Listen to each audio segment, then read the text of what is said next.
કે putting someone else ahead of your priorities. તમારી જે પ્રાયોરિટી છે, તમારી જે લાઈફ છે, તમારું જે પ્લસ છે, એનાથી આગળ કોઈકને મૂકવું. એટલે દેટ મીન તમે તમે તમારા માટે તો કરો જ છો બધું, પણ તમે બીજા માટે, એટલે તમને ચોકલેટ ખાવાને જે મજા આવે એના કરતાં તમે જેને બીજું કોઈક ચોકલેટ તમારી લીધેલી ખાય એ જોઈને બહુ મજા આવે કે હાશ ચોકલેટ ખાવાની. એ putting someone else ahead of your priorities માટે શું જોઈએ? એના માટે એક શબ્દ છે સમર્પણ. સમર્પિત થઈ એ જ્યાં કરી શકે, બાકી તો ઈગો આડો આવી જાય. હું ન કરું, તારે કર લે, તારે કરવું હોય તો, મારાથી ન થયા, આપણે ન ઝૂકીએ. ઝૂકેગા નહીં સાલા. એ ઝૂકેગા નહીં વાળા પુષ્પાભાઈ છે, એ પણ તમે જોયું હશે કે ઝૂકી જ ગયા હતા, તરત આમ પાણી પાણી થઈને આખા ઓગળી ગયા હતા. તો મહત્વની વાત એ છે કે નરસિંહ હોય કે મીરા હોય, એમણે સમર્પણ કર્યું છે.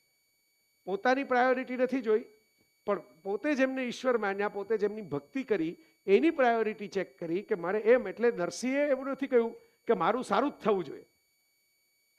સારું થતું જાય છે અમુક વખતે, આપણને સારું થાય એ બધું યાદ રહે છે, પણ એ જ નરસિંહ મહેતા છે કે જેમનો જુવાન દીકરો ગુજરી ગયો છે. એ બહુ ઓછા લોકોને યાદ છે. બધાને એ યાદ છે કે શામળ શાહે ઊંડી લખીને હાર પહેરાવી દીધો અને જેલમાંથી છોડાવી દીધા, પણ દીકરો પણ એના કર્મબંધન પૂરા થયા તો જતો રહ્યો, એ લોકોને યાદ નથી. તો નરસિંહ મહેતાએ શું કહ્યું? જે ગમે જગતગુરુ દેવ જગદીશને તે તણો ખરખરો ફોક ગણવો. આ નરસિંહ છે. એ તો ભગવાનની ઈચ્છા. ભગવાન સારું કરે ત્યારે હું એને વાહ કરું, અને ભગવાન કંઈક એવું કરે કે જે મને નથી ગમતું ત્યારે હું એમ કહું કે હાય લે, તે મારી સાથે આવું કાં કર્યું? નહીં. તો નરસિંહ બનવાની આ વિદ્યા છે. મીરા સંપૂર્ણ સમર્પિત છે. એમ કહી શકત કે ભાઈ ભગવાન પાસે એવું માગત કે મને મેવાડનું આખું રાજ અપાવી દો, એવું બદલે એ મેવાડનું રાજ છોડીને નીકળી જાય છે. પણ એણે પ્રેમની કેટલી સરસ વ્યાખ્યા કરી છે. દૂર નગરી બડી દૂર નગરી કે સે આવું મેં કન્હાઈ તેરી ગોકુળ નગરી.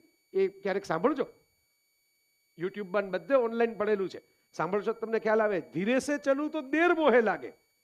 તને મળવા માટે હું ધીમે ધીમે ચાલીને આવીશ ને તો મને વાર લાગશે તારા સુધી પહોંચવામાં, તો મને એ નહીં ગમે. જલ્દી ચલું તો છલક જાય ગગરી.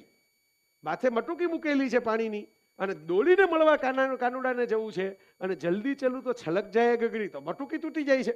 બહુ ઝડપથી દોડે તો વાર વિખાઈ જાય છે, તો ટી શર્ટ ચોળાઈ જાય છે. શું કરવું?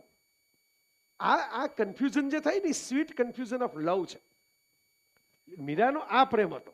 મેરે તો ગિરધર ગોપાલ દૂસરો ને કોઈ, એટલે દૂસરો ને કોઈ એટલે બીજા કોઈ આવતા જ નહીં એમ એને નથી કીધું. એને એમ કીધું છે કે એક વખત કૃષ્ણ જેવા કૃષ્ણને મેં પામી લીધા હોય પછી મારે બીજું કાંઈ પામવાની જરૂર નથી. તમે મને ગમે એટલા પૈસા આપો, ખોરાક આપો, મને રસ નથી. અને પામી લેવું એટલે શું? તું મારી જ સામે બેસે, તું મારી જ જોડે રહે, તું મારા જ એટલે મારા મય રહે, એ મારો પ્રેમ છે. ને એ જ રીતે મને ખબર પડશે કે તું મારા પ્રેમમાં છે, એમ નહીં. હું તારા મય રહું. તું સામે ન હોય તો પણ, તું હોય તો પણ, મારા માટે તો તું છે જ. એક મૂર્તિની સાથે જે આખી જિંદગી પ્રેમમાં રહી શકે, જેના વિચારોથી, જેના એક્ઝિસ્ટન્સથી તમે છલકાયેલા રહેતા હો, એ the idea of being in love is what they are talking about. અને એનો અર્થ એ નથી કે જીવનમાં બીજું કંઈ કામ નથી કરતા, કે I am in the idea of being in love એટલે બાકી બધાનું જે થવું હોય તે થાય. તો તમે એ કરતા કરતા તમે મેસેજ ઓફ લવ કેટલા બધા લોકો સુધી સ્પ્રેડ કરો છો, કારણ કે તમને એવું લાગે છે કે હું પ્રેમમાં કંઈક એવું પામી શક્યો છું કે જેમાં કંઈ પામવા જેવું નથી.